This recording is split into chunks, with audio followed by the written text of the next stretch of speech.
démocrates du monde entier, et les amis du monde entier et tous ceux qui ont l'habitude de nous suivre, nous tenons à vous souhaiter un bon après-midi et nous sommes dans la journée du 12 novembre 2017 et nous sommes bien ici à Toronto au Canada. Bon, il était quand même nécessaire que nous puissions donner notre point de vue sur cette saga, éventuellement la saga sur les Paradise Papers qui venaient de sortir. Mais ce qui nous intéresse beaucoup plus, c'est le cas du Congo-Brazzaville. Et le cas le plus frappant, c'est celui de Rodolphe Adada, qui est actuellement, je crois, l'ambassadeur du Congo-Brazzaville au niveau de la France. Quel scandale! 800 millions de dollars. 800 millions de dollars que cet homme détient. Ben, nous nous posons la question de savoir simplement qui est Rodolphe Adada? Que représente cet homme? Où est-ce qu'il a eu cette fortune qu'il est allé cacher dans les paradis fiscaux? Mais on va vous montrer réellement l'image de ce monsieur, Rodolphe Adada. Voilà, ce monsieur que vous allez voir ici. Ce monsieur que vous allez voir ici, c'est monsieur Rodolphe Adada, qui fut entre-temps le ministre des Affaires étrangères du Congo-Brazzaville pendant plusieurs années pour le camp de Denis Sassou Nguesso. Et il est actuellement, présentement, il est l'ambassadeur du Congo-Brazzaville au niveau de la France. Et ce matin, nous avons vu tous, cet après-midi, les indignés de 242, menés par notre frère, Roland Nitou, à visiter ce monsieur dans son appartement. On nous a même appris que ce monsieur a pris la tangente, il est allé se cacher. Mais des questions doivent se poser.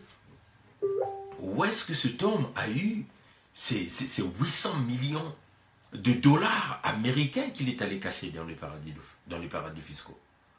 Nous nous souvenons un discours du président Laurent Gbagbo. Laurent Gbagbo disait « Mais vous ne pouvez pas être riche dans la politique ». Et le président Laurent Gbagbo avait même pris un exemple. Il a parlé de son collègue qu'ils ont fréquenté ensemble.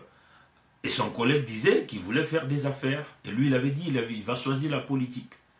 Et éventuellement, celui qui est parti faire les affaires était devenu très riche. Mais par contre, dans la politique, tu ne peux pas t'enrichir parce que tu es payé avec l'argent du contribuable. Donc, par le salaire qu'on arrive à te donner, c'est quasiment impossible de s'enrichir. Vous voyez? Et surtout, l'enregistrement illicite de l'ampleur de ce que nous venons de découvrir avec Rodolphe Adada.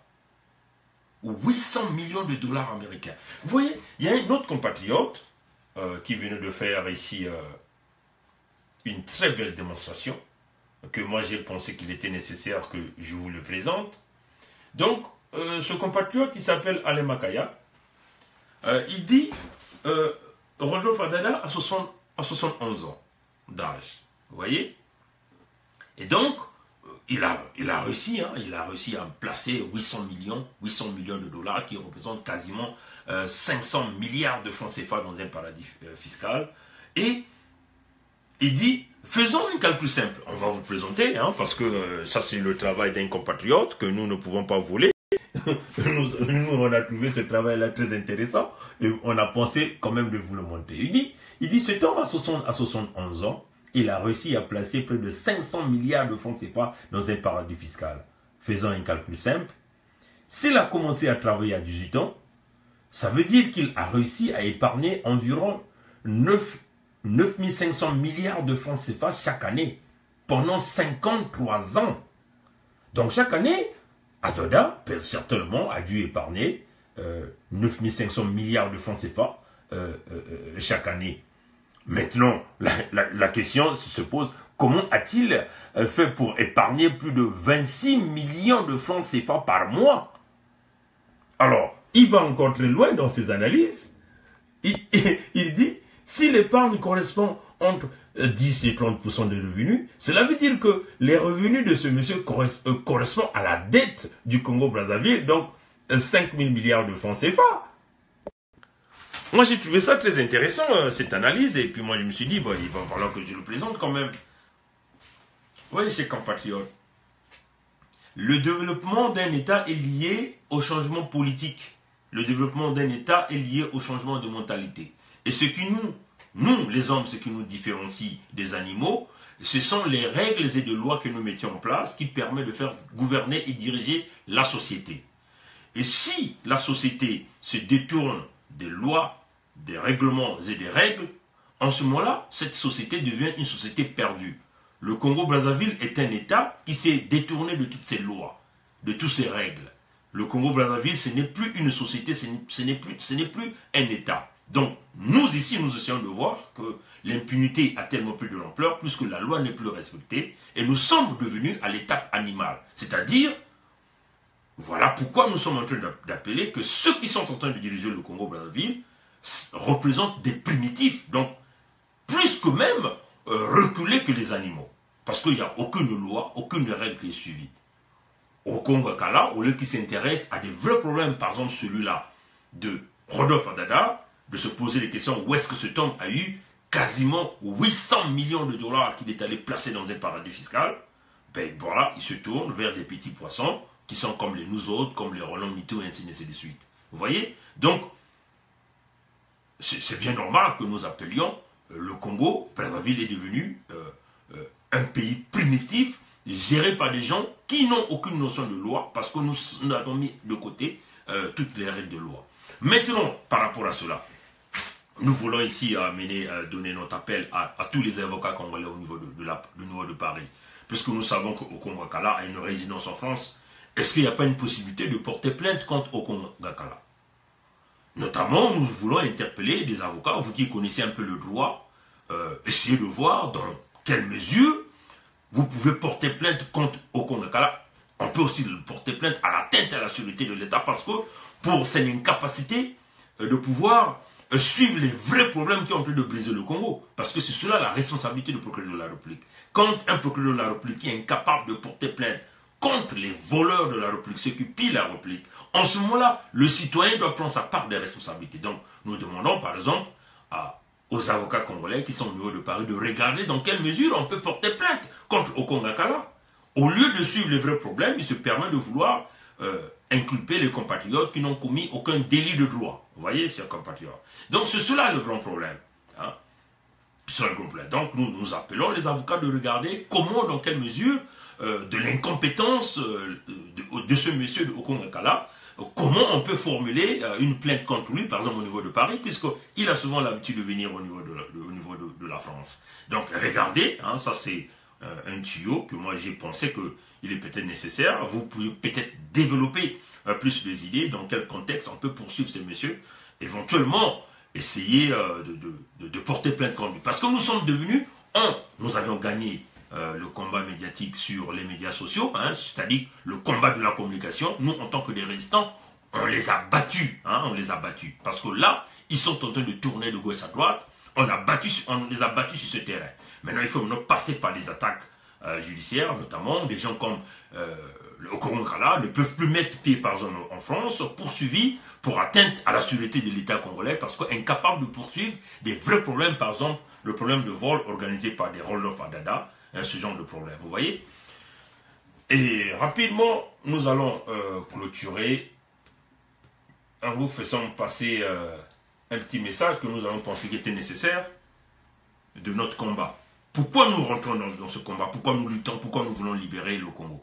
On va vous faire passer rapidement cette section de la vidéo du président Laurent Gbagbo. On va écouter et puis on va commenter, on va clôturer. Voilà, donc c'est un peu dans ce contexte que nous pensons que nous devons évoluer. Voilà, on va donc rapidement écouter ce que le président Laurent Gbagbo va nous dire. Nous sommes courageux, nous résistons. Notre peuple est avec nous, nous résistons. Mais c'est un combat à mener, c'est une lutte indispensable, c'est un passage obligé pour que demain vous soyez libres. Parce que ce combat, nous, les âges que nous avons, ce n'est plus pour nous, hein. C'est pour que vous soyez libres demain. Je regarde souvent les pays européens, moi qui ai tellement étudié l'histoire de leur pays, et je dis, ces gens qui circulent librement, qui parlent haut et fort, qui vont en vacances, qui vivent tranquilles, Mais c'est parce que leurs ancêtres ont lutté. Leurs ancêtres ont lutté. Leurs ancêtres ont fait des révolutions. Leurs ancêtres sont morts. Beaucoup ont donné leur vie. Ce qui permet aujourd'hui aux générations actuelles de vivre tranquillement. Bon, voilà. Nous venons, c'est un message très fort du président Laurent Gbagbo, hein, pour toute la jeunesse congolaise qui ne comprend pas encore le sens de ce combat. Nous menons ce combat pour cette jeunesse-là que nous sommes en train de voir, qui est en train de se perdre au Congo-Brazzaville. Parce qu'on essaie de regarder la carte du Congo, en ouvrant grandement la carte du Congo, on essaie de voir que va devenir tous ces jeunes que nous voyons au Congo, tous ces jeunes lycéens, des jeunes dans les écoles primaires et tout ce monde-là. Que vont devenir tous ces jeunes-là dans un pays où il n'y a plus d'emploi, dans un pays où il n'y a pas la démocratie, dans un pays où les parents n'auront même plus d'emploi, dans un pays où il n'y a pas de futur. Donc il va falloir que nous nous battions pour trouver cette liberté maintenant. Mais si nous continuons à rester dans un coin de bras croisés, nous allons nous retrouver avec un taux de violence de 100% au niveau du Congo, un taux de chômage de 100%, et éventuellement, le banditisme, le voyoutisme va pouvoir augmenter au niveau du Congo. Le taux de prostitution pour tous ces enfants, toutes ces jeunes filles mineures, vont vraiment augmenter au niveau du Congo. Et qu'est-ce qui va arriver? Ça sera une catastrophe. Vous voyez? Voilà pourquoi nous luttons. C'est un combat de longue haleine, mais nous n'avons pas l'intérêt de pouvoir perdre ce combat. Il faut que nous luttions pour pouvoir retrouver cette liberté. L'exemple donné par le président Laurent Gbagbo pour cette démocratie que nous avons vue, que nous pouvions nous arriver à s'exprimer librement dans des pays occidentaux, à nous filmer, à faire passer le message, parce qu'il y a des gens qui se sont donné leur vie, il y a des gens qu'on a massacrés, qu'on a assassinés, pour obtenir cette liberté que nous avions obtenue aujourd'hui. Et donc voilà pourquoi nous devons donc faire comprendre à la jeunesse africaine que si vous fermez les bouches, ben ça ne servira à rien parce que vous allez continuer à souffrir et c'est des générations et des générations qui continueront à souffrir. Et donc nous devons continuer à lutter jusqu'à ce que nous allons enlever les reptiliens, les gens qui représentent la connexion du criminel en cravate dans les bureaux de Milan ou partout ailleurs. Éventuellement, ces reptiliens, ces criminels ont leur connexion. Ce sont les chefs d'État africains qui pillent les fonds de leur pays, qui brisent leurs États, qui brisent la jeunesse, qui brisent les économies et qui se mettent à massacrer des populations. Et c'est cela que nous nous sommes levés, nous sommes dit, on ne peut plus continuer à regarder, il est temps de passer aux actes et aux actions. C'est ce que nous faisons. On essaie de faire ce que nous pouvons, mais vous devez savoir que le vrai combat doit se faire sur le terrain. Éventuellement, c'est à la jeunesse au niveau des pays africains de prendre le relève afin de chasser les dictatures. Donc pour le cas du Congo-Brazzaville, tous les exemples sont là. Tellement de scandales financiers qui sont en train de se faire. Vous avez plusieurs affaires dans la famille Sassou. Vous avez des individualités qui détiennent des fonds du contribuable congolais. Des scandales, un scandale. Le pays n'avance pas. Alors qu'avec cet argent, on peut arriver à payer les retraités, les pensions, à payer les étudiants, à payer même les fonctionnaires congolais qui sont partis dans plusieurs pays d'Afrique qu'on a eu à expulser par manque d'argent pour payer leurs frais. Ou encore à payer le loyer ou le logement. Vous voyez? Donc, c'est à cause du banditisme financier. C'est le vol, on peut le dire, c'est le vol. Hein? Rodolphe Adada est un voleur, au même titre que Sassou. Sassou Nguesso est un voleur. On doit normalement couper les bras de ces voleurs. Vous voyez? À l'époque de nos anciens, c'est comme ça, on coupait les bras. Surtout que le vol de la dimension qui affecte tout un État, où l'hôpital général, le plus grand hôpital du Congo est fermé à cause de ce vol, parce que, vous voyez, 800 millions de dollars, c'est une grande quantité d'argent et qui peut servir à pouvoir mener plusieurs opérations de bienfaisance au niveau du Congo. Mais tout cela, des individus récupèrent, vont cacher pour eux et leurs familles. Et ils continuent à vivre dans des vies de luxe avec l'argent du contribuable congolais comme ambassadeur. Si nous étions dans un pays sérieux, quelqu'un comme Rodolphe Adada devait être rappelé de ses fonctions. Vous voyez? Mais comme nous sommes dans un pays où c'est géré par des malades mentaux, géré par un fou, par un criminel, et vous allez toujours continuer à voir ces gens de scandale évoluer à tout moment. Voilà pourquoi, peuple congolais, levons-nous. Nous devons continuer cette lutte pour pouvoir éradiquer tout ce fléau de vol, de destruction, de pillage, afin de redresser le pays. Aujourd'hui, le Congo s'est retrouvé dans une dette éventuellement, c'est le vol, la corruption, le pillage qui a créé cela. Et ça doit s'arrêter. Merci, et on va vous souhaiter un bon dimanche, et que Dieu nous bénisse tous, et que la lutte continue. Au revoir.